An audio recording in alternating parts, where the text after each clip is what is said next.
Heath here from PickinLessons.com. Blues on the mandolin, we're in the key of G. We've got two variations in this arrangement over the 12-bar blues twice around. In a moment we're going to take a look at the first four measures of the break here to get us going in this video. But if you head to PickinLessons.com, you can grab yourself the complete tablature there in the member section. We'll continue this lesson and break down the remainder of the ideas for the first and second variations. We'll have a play along and backing tracks once you get to know the tune there as well.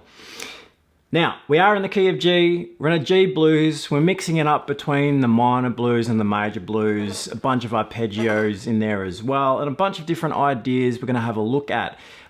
Some of the other lessons at PickinLessons.com that cover the blues and licks and lead playing, we break down these shapes we're using. So the scale shapes for the pentatonic scales and the arpeggios and all of that stuff there, and talking about the blue notes. What we're going to do in this lesson is really just dive into what we're playing. We might highlight a little bit as we go along some of the ideas, but we're certainly not going to spend too much time on that side of it. Okay, we're in the key of G. It's a pretty standard 12-bar blues. The first 4 bars are over the G chord. So we're playing in a shuffle feel. Yeah, long, short, at a medium tempo. We've got a bunch of rhythmic variations and different articulations to look at as we go through as well. So the pickup note into the first measure. Now that's the last part of the 4th beat triplet. So we've got 8th note triplets, 4 and 1 to get us in. 4 and 1. There's the first measure. Let's just roll that a couple times, getting used to that. So 3 and 4 and 1. Okay, so that's the first sort of entry idea. Now, right hand, we can do all sorts of things throughout this one. It's not a very fast tempo, and what we really want to try and do is emphasize certain parts of our melody with a downstroke. So you could almost play downstrokes all the way through. Some places it would be more challenging than others. We're certainly going to alternate as we go through as well, but emphasizing the downstroke will strengthen some of these melody notes. So that last note there in the measure, even though it's on the offbeat, I'm picking as a down because we're about to hold that, for example. So as a guide, the pick strokes I've placed in the tablature as well, so you can certainly check those out as you go through. Moving on into measure 2, we've got this triplet idea. So that comes in on beat 2, so it's 1, 2, and a 3, and a 4. Yeah, alternating on that one makes sense. 1, 2, and a 3, and a 4. And we kind of start the next phrase in the same way we began the tune. Let's just pick up from the beginning and we'll play these first 2 bars and we'll move on to the third. 3 and a 4 and a.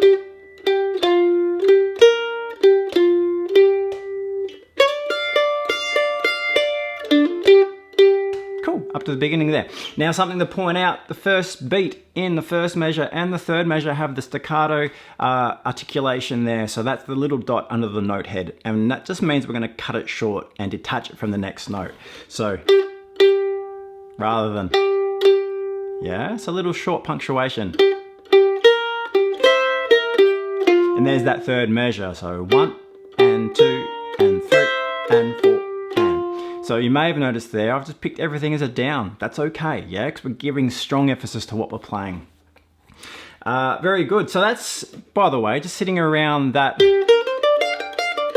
minor blues or minor pentatonic position of the scale, yeah. So if you're not familiar with the scales, or if you want to know more about them, certainly check out some of the other lessons on the lead and the blues at PickinLessons.com. Okay, so this 4th measure, we do start it on beat 2, the tie from the previous bar across into beat 1, and then on beat 2 we have, and that open string is just a passing note to catch onto the next chord when we get there.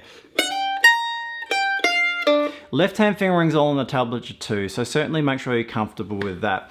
There's some really cool ideas in here, but they're not the most straightforward, so do spend some time making sure your fingering is okay. We're going to piece all these first 4 bars together. Just have a listen, we'll see how we go nice and slow. So 1, 2, 3, 4, and triplets.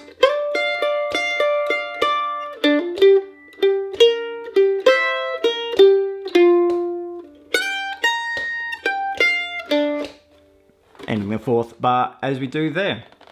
So there's a bunch of cool ideas. At the moment, we're just over that G chord. Obviously, the next change that comes in is over the 4 chord, so the C chord. The ideas will change. PickinLessons.com, we're going to continue breaking down this whole variation and the second idea too that we heard at the beginning of this video. There are play along and backing tracks once you get to know the tune, and plenty of slow playing through for our practice as well. Now, you'll find the tablature for the whole arrangement there as well. So PickinLessons.com, I'll see you there.